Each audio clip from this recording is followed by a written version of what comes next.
हम कामयाबी की ओर जाएं। सबसे पहले तो मैं दुष्यंत जी को बधाई देता हूं आज इस अवार्ड के लिए। आपके सांसद चुने जाने के बाद से आज तक 7,000 किसानों ने इस देश में आत्महत्याएं की। उसके बारे में क्या आपका सोच है? क्या आप समझ, किस तरह का आपके दिमाग में एक कंसेप्ट है कि किस तरह से क्यों किसान आत्महत्याएं कर रहा है और किस तरह से इसका समाधान? आपने बात करी कि किसान सुसाइड करता है। कोई भी किसान अपनी इच्छा से सुसाइड नहीं करता, उस पर इतना प्रेशर बना दिया जाता है या तो प्राइवेट सेक्टर के बैंकों द्वारा, उसकी जब जमीन को गिरवी किया जाता है तो मुझे लगता है उससे बुरा एक किसान के लिए कोई समा नहीं होता। और आप जिस तरह वो 7,000 किसानों की या 3 लाख किसानों की बात कर रहे हैं, दिन प्रतिदिन हमें भी दुख होता है कि ऐसी घटना हमारे प्रदेश में, हमारे देश में होती है। मगर हम क्यों इस व्यवस्था को नहीं बदल पाए, ये सबसे बड़ा सवाल है। अटल बिहारी वाजपेयी जी की एक सोच थी कि देश की सभी नहरों को जोड़ा जाए, नदियों को जोड़ा जाए। हम क्यों उस पर आज तक कदम नहीं उठा पाए? अगर हम पूरे तौर पर पानी हमारे किसानों को उपलब्ध करा पाएंगे तो मुझे लगता है कि कभी कोई सुसाइड की व्यवस्था नहीं आएगी, क्योंकि ज़्यादातर सुसाइड उन्हीं प्रांतों में हो रहा है, जैसे गुजरात है, महाराष्ट्र है, जहां आज भी पानी की किल्लत है, या उन प्रांतों में हो रहा है जहां नेचुरल डिजास्टर के कारण किसान के ऊपर कर्जा बढ़ जाता है, सरकार मुआवजा उनको दे नहीं पाती। हाँ, शक्ति जी की भी एक टिप्पणी ले लेते हैं। शक्ति, बहुत बहुत शुभकामनाएं दुष्यंत चौटाला आपको अचीवर 2014 बनने के लिए। मेरा एक छोटा सा सवाल ये है कि मनोहर लाल खट्टर भी बहुत बड़े अचीवर हैं हरियाणा से पिछले साल के, तो एक युवा सांसद होने के नाते आप हरियाणा सरकार को क्या सलाह देना चाहते हैं? देखिए, एक ऐसा काम जो चाहते हैं कि ये होना चाहिए। मैं तो एक चीज बोलना चाहूँगा कि 2 बड़े महत्वपूर्ण फैसले जो मेरी सोच है उसके प्रति सरकार द्वारा लिए गए। पहला, बेटी बचाओ बेटी पढ़ाओ, जो हमारी बहनों को सक्षम और शिक्षित करने की बात है, और दूसरा, हमारे खिलाड़ियों के लिए एक पॉलिसी की बात सरकार ने करी गई। मूलचंद शर्मा जी कुछ टिप्पणी करना चाहते हैं? दुष्यंत जी, आपको बहुत बधाई।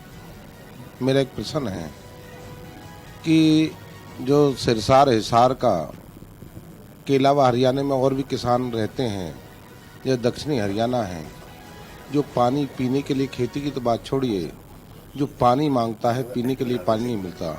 कितनी सत्ता आएंगी, कितनी सत्ताएं चलेगी, हर सत्ता में यही हुआ। और 77 से मैं पानी के बारे में सुनो, XYL फलाना, ना तो XYL कभी हुई, ना लोगों को पानी मिल पाया। जो दक्षिणी हरियाणा को पानी मिलता है वो दिल्ली पी जाती है।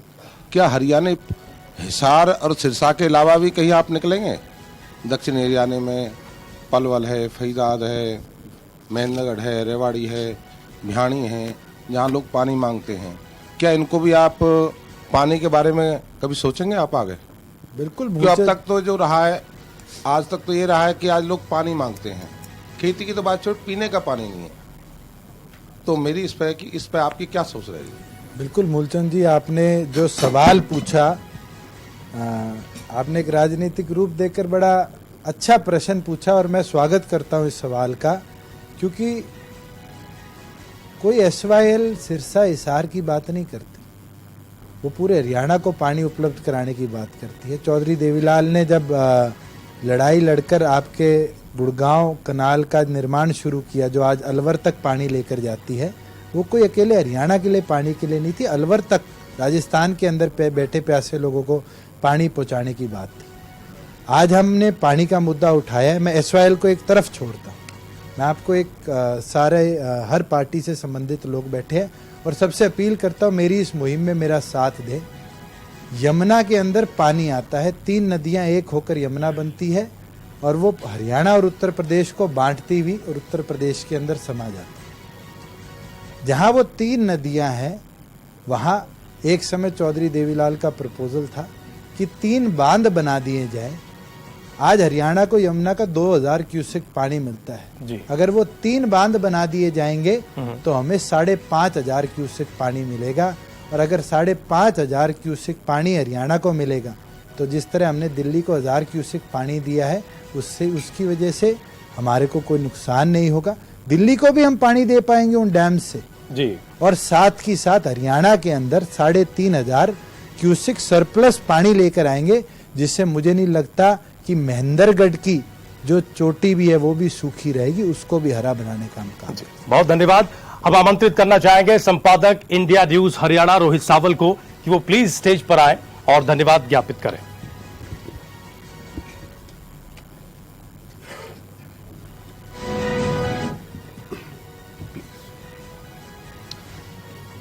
दुष्यंत चौटाला जी और हमारे मैनेजिंग एडिटर राणा यशवंत जी और यहाँ पर जो हमारे तमाम मेहमान यहाँ मौजूद हैं, सब लोगों का इंडिया न्यूज़ हरियाणा की तरफ से मैं आपका धन्यवाद करता हूँ, स्वागत करता हूँ।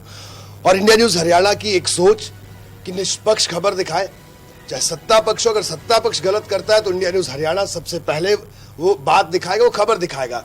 विपक्ष अपनी भूमिका अगर नहीं निभाएगा तब भी हम बात करेंगे। इंडिया न्यूज़ हरियाणा का सिर्फ और सिर्फ एक फलसफा है कि हम निष्पक्ष खबर दिखाएंगे, हरियाणा की आम जनता की आवाज को उठाएंगे। और आज इस कार्यक्रम में भी मैं बड़े गर्व के साथ कहता हूं कि मेरे हरियाणा के हर सियासी पार्टी के नेता यहां मौजूद हैं। दुष्यंत चौटाला को बधाई, उनको अचीवर ऑफ द ईयर का अवार्ड मिला है। यहां पर भारतीय जनता पार्टी के नेता मौजूद हैं और भी तमाम जो कहें कि हरियाणा के हर तबके के लोग मौजूद हैं, शिक्षाविद मौजूद हैं, कानूनविद मौजूद हैं, तो तमाम लोग मौजूद हैं।